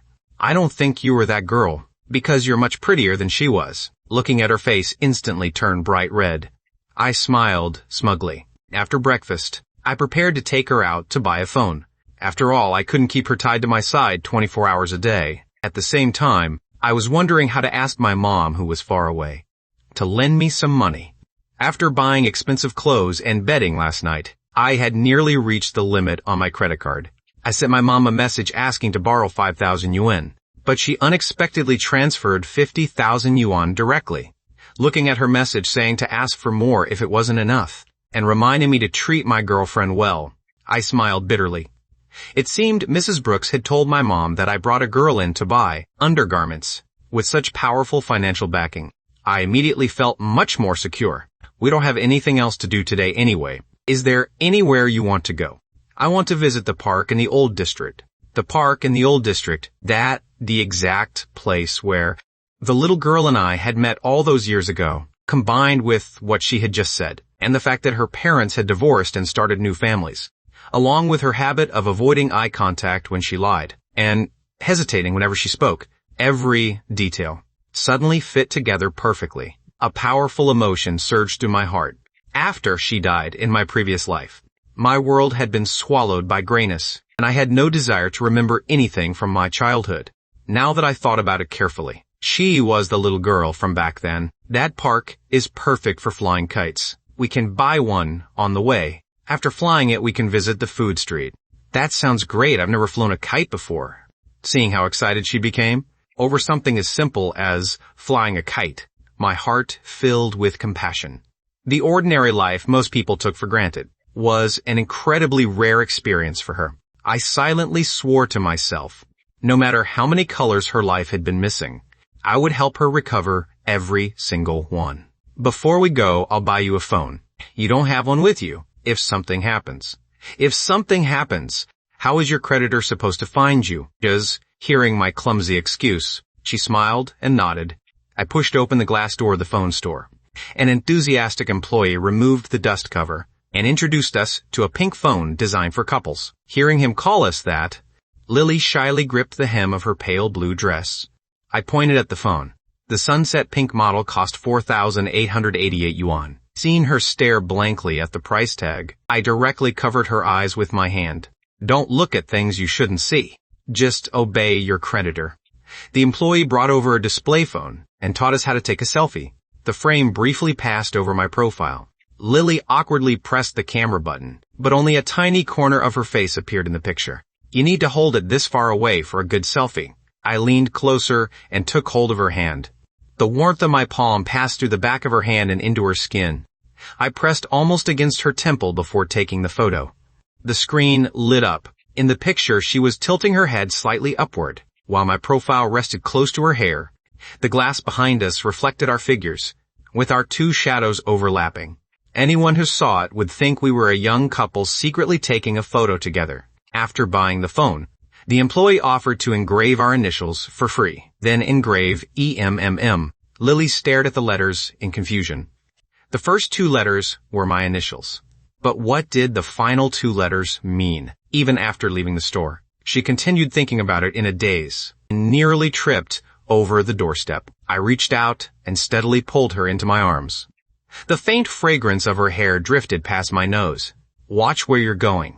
Dummy, hurry and tell me. Otherwise, I'll keep thinking about it forever. It was rare for her to tug at my sleeve and act spoiled. Fine, I surrender. Aren't I your creditor? The final two letters stand for my man. Of course, they can also be understood another way. Lily immediately understood. Then she suddenly seemed to think of another meaning. Her heartbeat abruptly quickened, and her beautiful rosy face turned bright red again. Looking at Lily's embarrassed expression, I secretly laughed to myself. Those final two letters had definitely made her think my man meant the man who belonged to her. I didn't expose her thoughts. The young girl's mixture of insecurity and hope made her look especially captivating. Bus slowly headed toward the old district, where our childhood paths had once crossed. I gently placed one earbud in her ear. Have you ever heard this song? It's called Don't Cry, My Dearest by Jason Reed. I like this song a lot. At that moment, countless memories in my mind immediately returned to my previous life. I had listened to this song countless times late at night, while mourning her horrific death. The lyric, tonight I bloom like a night-blooming flower, only to wither at my most beautiful moment, sounded exactly like a prophecy of her fate. A clear and sorrowful cover played through the earphones. The longer Lily listened, the more silently her tears fell. I had no idea that, in my previous life, she had tried countless times to end her life on the rooftop. It was the memory of the boy from long ago that had kept her going until now. The tears she shed at that moment were her farewell to the darkness of her past, while I was lost in sorrow. A soft hand gently caressed my cheek. Lily's eyes were filled with heartache, just as she had when we were children. She suddenly wrapped her arms gently around me. The warmth of her young body overlapped with the image of the little girl in the park, who had once comforted me in my memories. I didn't pull away, allowing time to stop at that moment. The morning sunlight streamed through the bus window, dispersing the darkness that had accumulated in our hearts for years. After getting off the bus, the wind in the old district carried the scent of camphor leaves. The surrounding breakfast shops and the ringing of bicycle bells remained exactly as they had been. We walked to the end of the alley to buy a kite. Lily was like a curious child, following closely behind me. We stopped in front of a kite stand. She immediately fell in love with a peach-pink butterfly kite. Would the young couple like to buy one each? This blue one would make a perfect pair with it. If we fly two kites, how will I find an excuse to hold her little hand? My words left the shop owner stunned. Lily covered her mouth and giggled, and much of her earlier awkwardness disappeared. The spring breeze gently brushed across our faces. I ran ahead holding the kite, demonstrating how to launch it. Run faster, following my instructions. The butterfly kite finally rose into the wind. Lily raised her head and looked toward the sky. An unprecedented light shone in her eyes. Do you want to try? I handed her the spool. The wind suddenly grew stronger. We stumbled, and I naturally wrapped my arms around her from behind. My warm palms covered the backs of her hands and fingertips, as our fingers gently brushed against one another. I caught the jasmine scent of her hair. I remember how you always said clouds looked like cotton candy when we were little, and that you wanted to taste them. Now I've found something that resembles cotton candy even more. Because your smile is just like cotton candy, soft and sweet. Just as we were sharing this sweet moment, I suddenly noticed a familiar figure nearby. Ryan was crouching beside the road. What are you doing here? Ryan froze for a moment. Ethan, I'm not doing anything. He smiled awkwardly and claimed he was waiting for a friend. I followed Ryan's gaze and saw that he was staring absent-mindedly at a girl with a ponytail who was helping at her father's barbecue stand. Looking at the girl, I suddenly remembered Ryan's tragic story from my previous life. In my previous life, Ryan had fallen in love with this girl, eager to erase her father's prejudice against his reputation as the school's top delinquent. Ryan worked extremely hard. He cut his hair short, gritted his teeth through having his tattoo removed, distanced himself from his bad friends, and quit smoking. Even his clothes became neat and clean. But no matter how much he changed, in the girl's father's eyes, he was still a wicked wolf, plotting to deceive his daughter's feelings. The girl felt heartbroken for Ryan, and angrily left home to live with him. Although Ryan's mother was delighted, she frequently urged the girl to return home and have a proper conversation with her father. Unexpectedly, her father not only refused to understand, but brought the police straight to their door, in front of all the surrounding neighbors. He accused Ryan of ruining his daughter's reputation, and even threatened to report him for rape. Ryan's mother already suffered from severe kidney failure and numerous complications. The shock caused her heart to give out, and she died on the spot. The girl's father was completely stunned. He had only intended to frighten Ryan, but never expected his actions to cause a death. A beautiful relationship instantly turned into a deadly grudge. His mother was Ryan's only emotional support. The overwhelming grief and rage nearly drove him to risk his life right there. Although the girl's father later regretted everything and allowed them to date, how could Ryan betray his own conscience? By staying with the daughter of the man who had caused his mother's death. In the end, they still went their separate ways. Not long afterward, Ryan dropped out of school and left the city. Years later, I happened to encounter him while investigating a case. His torn clothes could barely cover his body, and he was huddled beneath a bridge like a homeless man. He had lost his mind and repeated only one sentence: "The man who killed my mother must pay." Extreme anguish had burned away his sanity. He had even forgotten how he was supposed to take revenge, and could only spend the rest of his life trapped in madness. Remembering his vacant expression back then, the pain in my heart was no less intense than when I witnessed Lily's tragedy. Therefore, even though the knife in my previous life had pointed suspicion toward him, I remained convinced that he could never be that monstrous killer. Since heaven had given me another chance at life, I couldn't stand by and let the tragedy happen again. I planned to give Ryan the 100,000 yuan reward for providing the clue that captured a wanted criminal. All of it, with recognition and an official commendation from the police. The girl's father's prejudice against him would surely decrease by more than half. "What's wrong, Ethan? I'll tell you at school tomorrow." Ryan scratched his head, his expression filled with confusion. While we were talking, a male student walked past with a little boy. The moment he saw me, he froze. "Noah, what a coincidence. Are you taking your little brother out for a walk?" Noah showed no expression and merely nodded, as though he didn't know what expression to show me. "Hi, Ethan." Noah's little brother Alex was obedient and adorable, because I had once helped his older brother. The boy was extremely friendly toward me. "Hello, Alex. You're such a good kid." I smiled and reached out to pat Alex's head, but Lily keenly noticed that the way Noah looked at me was unusual. When I touched Alex's head, Noah's eyes revealed an almost uncontrollable longing and intensity.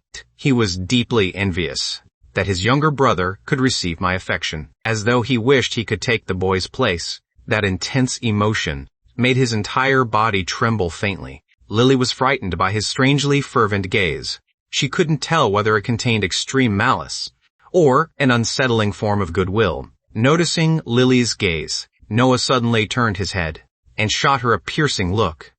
Lily fearfully shifted one step to the side, hiding behind me and gripping my sleeve tightly. I raised my head and looked at Noah. He immediately withdrew, all the threatening pressure surrounding him, returning to his lifeless and gloomy appearance. Even I couldn't understand what normally went through his mind. "You two can keep walking around. I'll take my brother home first." Noah nodded stiffly, but his body leaning slightly forward. "Lily, are you really full? We still have school tomorrow. Remember to go to bed early tonight. I'm not making you any late-night snacks." Hearing those words, Noah's pupils suddenly contracted. He opened his mouth as though he wanted to ask something, but ultimately remained silent. "I'm full. Let's go." Lily seemed slightly frightened. She pulled me away from the food street as quickly as possible. Only when his little brother tugged at his sleeve and repeatedly called him did Noah finally look away from the end of the street. then give his family member a rarely seen, gentle smile. Lily had eaten until her stomach was completely full. She sat on the couch, gently rubbing her belly. I sat down beside her and placed both of her small hands over her stomach, guiding her hands in clockwise circles. Looking at my patient and serious expression, Lily blushed. This warm atmosphere made her feel even more comfortable than she had ever felt in either of her parents' homes. I walked into the kitchen and made her a glass of mint honey lemonade. While sitting on the couch, Lily suddenly became afraid that everything she had gained would disappear. Years of oppression from her biological family made her fear that the dreamlike happiness before her was merely an illusionary bubble. She feared that when she woke up tomorrow morning, she would once again have to face that cold home. I noticed something was wrong with her and walked over to press my forehead against hers, checking her temperature. Only after confirming that she didn't have a fever did I sit beside her. The honey lemonade has a little mint in it. It'll help your digestion. I scooped up the drink with a porcelain spoon and slowly brought it to her lips. At first, she shyly wanted to drink it herself, but I insisted that she shouldn't make her stomach feel even fuller, and firmly fed her one spoonful at a time. With every mouthful she swallowed, the sweet and tangy warmth slid down her throat into her stomach. Watching my gentle movements without the slightest hint of impatience, tears gathered in Lily's eyes. The gloom and anxiety that had accumulated in her heart for years were slowly dissolving beneath this profound sense of security. Lily slept peacefully that night. In her dream, she saw her late grandparents. She shed tears of happiness and told them that she had met an incredibly wonderful boy. At the end of her dream, she held my hand and waved goodbye to her grandparents in the sky, along with the psychological illness that had accumulated for years, gradually beginning to heal. Her state of mind slowly changed as well, and she finally regained the security and peace she had lost long ago. The next morning, Lily woke up early to prepare breakfast. Looking at her busy figure from behind, I realized that something about her seemed different. She had become much happier and more optimistic. After breakfast, we changed into our uniforms and left the house side by side. Lily, sometime in the next 2 days, we'll go to your house and bring your belongings over here. At the word home, Lily's body visibly shrank back, and her expression suddenly became tense. She had absolutely no idea how to face those two broken families. I tightly held her icy left hand, passing the warmth of my palm to her. Don't worry, you don't need to fear your family's objections. I have a way to stop them. Ethan, I really don't want to go back anymore. She squeezed my hand in return, her eyes filled with pure trust and intense longing. Trust me, I won't make you go back. You still owe me a debt. You aren't allowed to secretly run away before you've repaid it. Lily smiled and nodded. After seeing the brightest light in her life, she finally found the courage to escape that darkness completely. The next day, Lily and I walked to school side by side. The sound of students reading aloud filled the classroom. Lily and I had barely taken our seats when her deskmate Emma leaned over with a gossipy expression. Hey, I heard you two went to the night market together yesterday and were incredibly sweet with each other. Is that true? Lily's face turned bright red while I reached out in surprise and pinched Emma's cheek beneath the golden edge of sunlight. Who told you that? Confess, right now? Ow.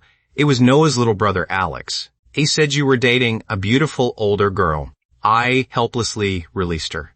The boys in the class overheard the gossip and joined in to tease us. I hardened my expression and swept my gaze across them. Only then did everyone settle down and continue morning reading. Just then, an attractive middle-aged woman suddenly appeared at the classroom door. I recognized her at a glance. She was Lily's biological mother. The moment Lily saw her, her body suddenly stiffened, and she instinctively turned to me with a pleading look. Our homeroom teacher walked to the door and spoke with her briefly, then turned toward the classroom. Lily, your mother is here to see you. After receiving my reassuring look, Lily took a deep breath, stood up, and walked toward the classroom door. As soon as she stepped outside, her mother put on an apologetic expression and exchanged a few words with Mr. Turner. Mr. Turner understood and returned to the classroom. I remained in my seat, looking through the window at Lily standing not far from the classroom door. She kept her eyes lowered throughout the entire conversation and pressed her lips tightly together, while her mother stood across from her and talked endlessly. A long while later, her mother seemed to coldly leave her with one final remark before turning around and walking away. That morning, Lily had only just regained some energy because of my promise. But when she returned to her seat, her mood had visibly fallen to rock bottom. She raised her head and looked at me uneasily. I didn't ask any questions. I only gave her a firm smile, rich with unspoken meaning, seeing my smile.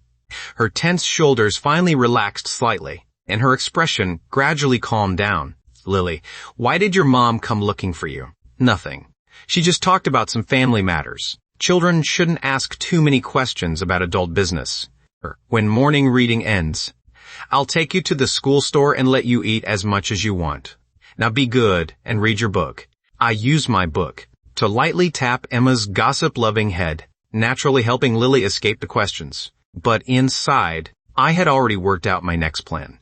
If the darkness of her biological family continued clinging to her, then I had to obtain even more legitimate reasons to remain beside her. As morning reading was about to end, I walked straight to the front of the classroom, leaned close to Mr. Turner's ear, and quietly made a request.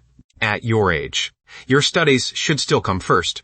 Mr. Turner, let's make a bet in this week's final exam. If I can rank among the top 10 students in the class, let me move to the seat beside her. When he heard the words, top 10, Mr. Turner's calm eyes immediately lit up.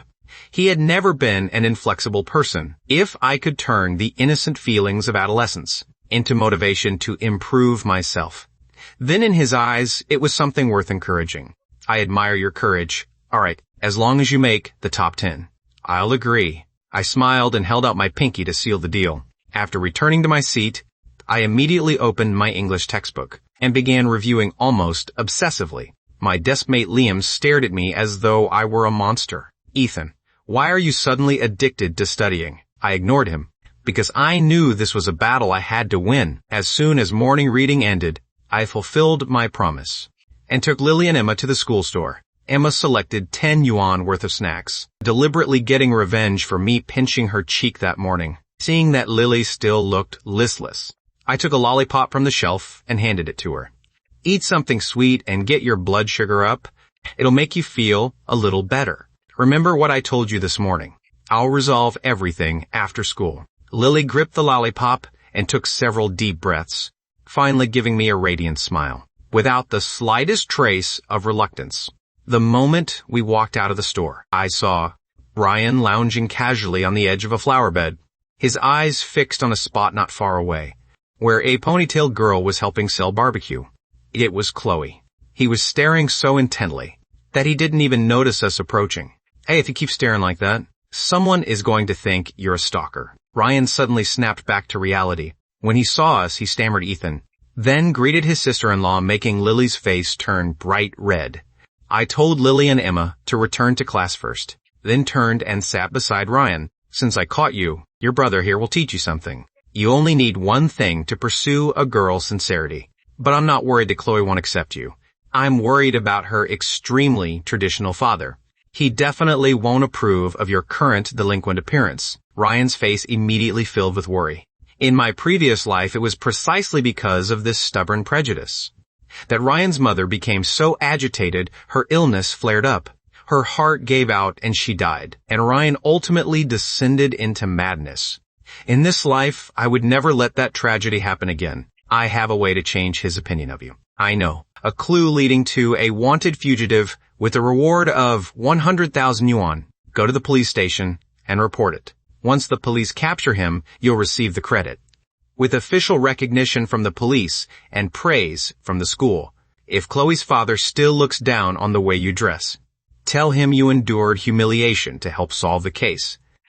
By infiltrating a group of delinquents, he'll definitely see you differently. Damn, Ethan, that's a brilliant plan. We'll split the 100,000 yuan reward. You take 50,000. That will also ease the pressure of paying for your mom's treatment and give you more time to pursue the girl you like. The information is completely reliable. Are you in? I'm in, brothers. Don't need to say much. Just hearing you say that leaves me with nothing else to say. I had just finalized the plan with Ryan when I saw Chloe gather all her courage and walk toward us. Understanding the situation, I retreated to a hidden corner and quietly observed. Ryan was 6 feet tall. This Poth, but when facing Chloe, he became as nervous as an elementary school student who had done something wrong. He even stammered when he spoke. It turned out Chloe had once called the police to help him out of trouble. He had assumed the rumored school bully was a terrifying brute, but never expected him to be such a love-struck young man, who even stammered while talking. Watching Ryan timidly follow behind the girl, this worried old father finally relaxed. The moment I turned around, I saw Noah quietly standing not far away. "I'm really sorry about what happened last Friday night. Were you okay afterward?" "I'm fine. I'm returning this to you. I took your jacket to the dry cleaner. I'll return it once I get it back." I accepted the freshly washed handkerchief and lightly patted him on the shoulder, telling him to come find me whenever he needed help. Then I turned and returned to the classroom. The moment I stepped inside, I snatched Emma's chocolate bar and secretly hid it inside my desk. Amid Emma's protests, I handed the final piece to Lily. Lily gently broke the chocolate in half and gave one half back to Emma. The classroom was filled with youthful energy. After sitting down, I took out my phone and received the documents my mom had faxed over. A housekeeper employment contract. The terms were extremely clear, with a monthly salary of 6,000 yuan, along with free room and board, and absolutely no work that could harm her physical or mental health. Looking at the contract, I released a long breath of relief. This was more than an employment document. It was also a legal shield I had specially created for Lily. As long as she signed this contract, it would prove that she was already 18 and earned enough to live independently. Her parents' authority as guardians could no longer be exploited to interfere with her life. If those two families couldn't give her warmth, then I would use legal means to personally pull her out of that dark swamp. After confirming that there were no problems with the contract, I sent Ryan the compiled details about the wanted fugitive, along with all the relevant information. Looking at the brilliant sunlight outside the window, I knew the new life belonging to Lily and me was finally about to truly begin. After school, we had just reached the school gates when Lily's body suddenly stiffened. She stepped sideways and instinctively hid behind me. I followed her gaze and discovered that her biological father, Mr. Parker, was standing there. Perhaps because Lily hadn't returned home for 2 days, and her mother had failed to bring her back from school that morning, she had turned to Lily's father for help. "I'm here. Talk to him if you want, and let me handle it if you don't. You don't need to worry about anything." Lily was as pale as a thin sheet of paper crumpled by the spring breeze. She took 2 deep breaths, slowly relaxed her tense body, then continued walking forward beside me.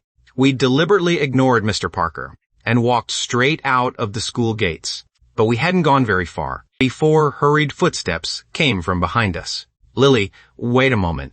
Your mother said you haven't been home for 2 or 3 days. What exactly happened?" Mr. Parker was speaking to Lily, but his eyes were secretly examining me from head to toe. Lily pressed her lips tightly together, her entire body trembling, unable to say a single word. Without the slightest hesitation, right in front of her father, I tightly grasped her icy hand.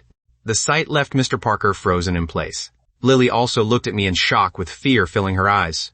Afraid her father would cause trouble for me because of this. "What is the meaning of this? You should know perfectly well what happened.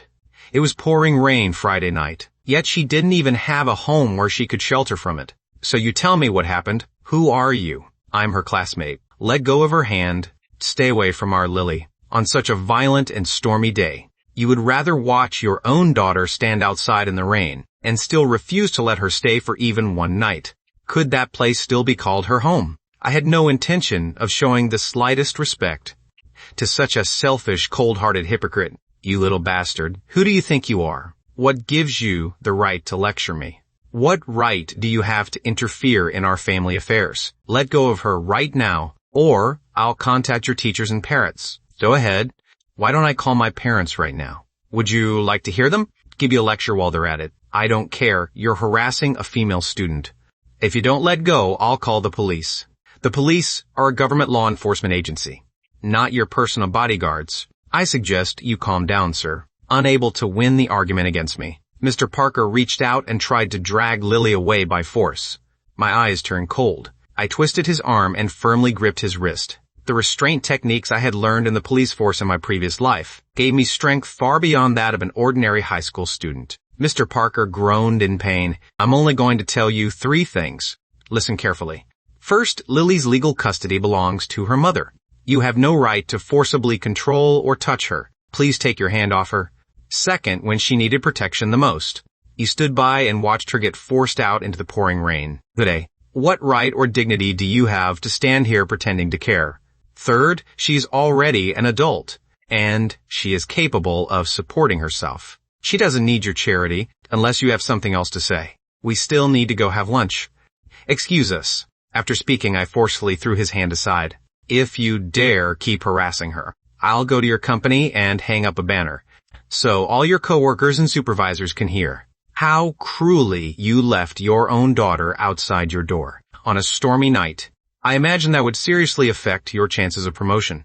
I had, precisely, seized the weakness of a selfish man like him. Mr. Parker froze completely, left speechless by my rebuttal. Let's go. On the way home, Lily occasionally looked up at me. I seemed both familiar and unfamiliar to her. There was something about me that carried a maturity no high school student should possess. I'm sorry, Lily. I lost control of my emotions just now, and took it upon myself to tear into your dad, without considering your feelings. I suddenly felt a little regretful. After all, he was still her biological father. By confronting him so aggressively, I might have left her trapped uncomfortably between us. I'm happy. I'm really happy. She gently squeezed my palm, her fingertips unconsciously caressing the back of my hand. She lowered her eyes. The way you stood in front of me and defended me without hesitation. Even though you're only a high school student too, you still dared to confront my dad directly. It truly made me happy. She raised her head. Only then did I realize that tears had somehow covered her face. I took out my handkerchief, gently wiped her slightly reddened eyes. Why are you crying if you're happy? She didn't say anything. She only looked at me and gave me an incredibly radiant smile. Those tears contained her complete release from the past, as well as her joy at beginning a new life. Dummy crying one moment and laughing the next. But there's nothing wrong with crying. Being able to smile afterward is what makes you healthy. Hearing my gentle words, Lily felt the thorn that had always remained lodged in her heart finally disappear completely. After we returned home, I took out 2 heaping bowls of taro braised pork rice from the rice cooker. That's too much. I can't finish it. There's a kind of hunger called your landlord thinks you're hungry. Just eat. Even if you gain 200 pounds, I'll still let you stay here forever. If you really do gain weight, at worst I'll become your personal drill sergeant and help you lose it.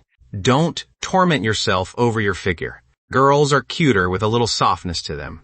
Just look at Emma. Her cheeks feel great when I pinch them. Then, if I become chubby, won't you bully me by pinching my cheeks every day? I couldn't bear to do that. Besides, you're my employee now. If I bully you, it would count as workplace harassment.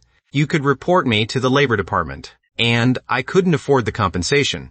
We don't even have a contract. How could I report you? Cast, who says we don't?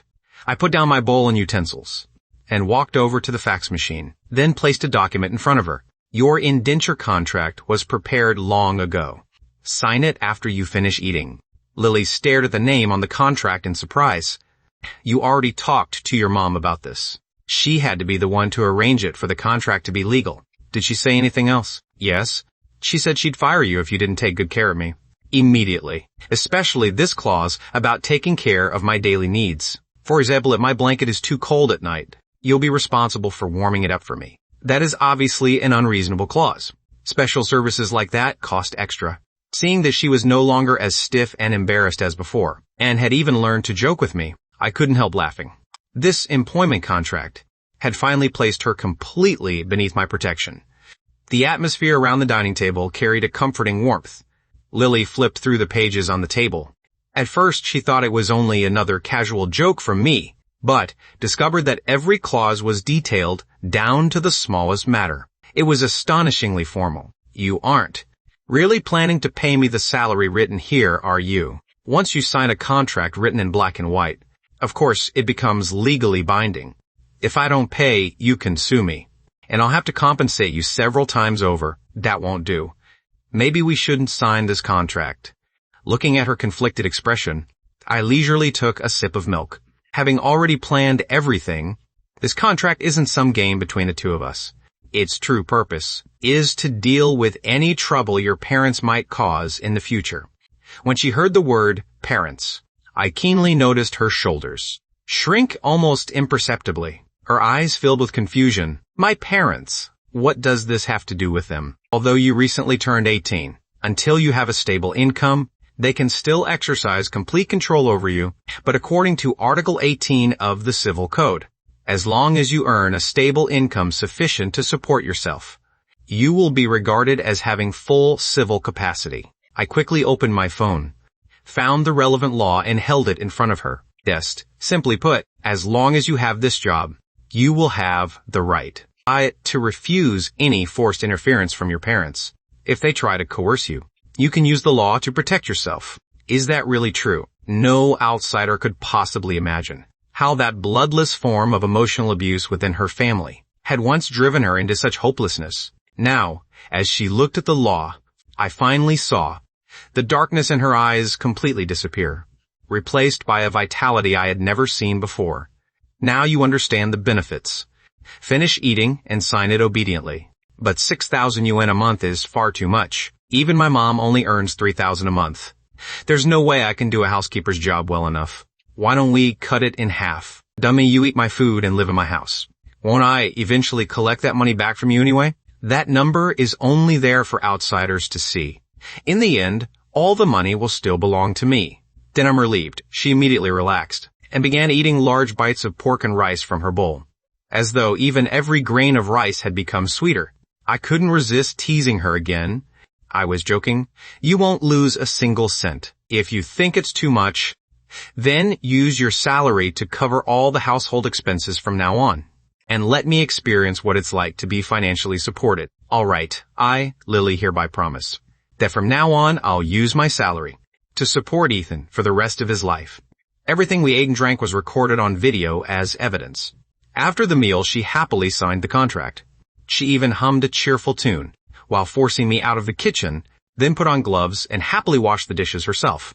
The living room became quiet again. I suddenly remembered the bundle of calming herbs I had brought from my grandparents' home the night before. The old said, placing them beneath a pillow would help someone sleep better. I had been so busy yesterday that I forgot about them.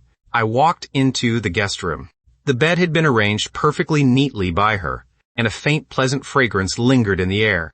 I walked straight toward the window and casually lifted the pillow. My gaze immediately froze.